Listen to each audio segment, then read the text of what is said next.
Hello guys, kumusta na mo? Sumao ni na ni atong trabaho ron.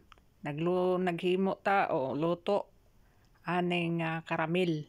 So butangan lang nato siya og gatas, ang fresh milk og kaning nido powder. Ya. Depende sa kadagan sa inyong himuon. Basta kani ako ra ning gitansa-tansa guys, no. O kani ibutang nato ning usa ka sa karamil. Na isa lang to ka karton guys.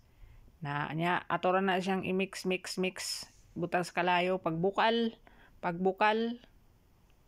pwede na. Di butang nato ning iyahang kuan pang topping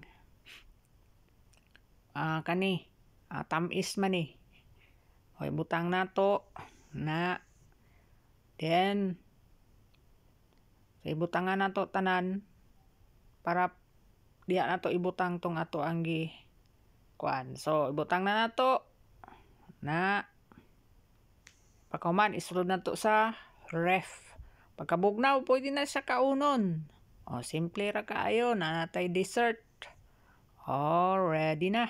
Bugnaw na. O mao na siya guys. Ang ato ang caramel. Oh, very delicious. Okay, tikman. Oh, masarap. So yun lang guys, simple lang kayo.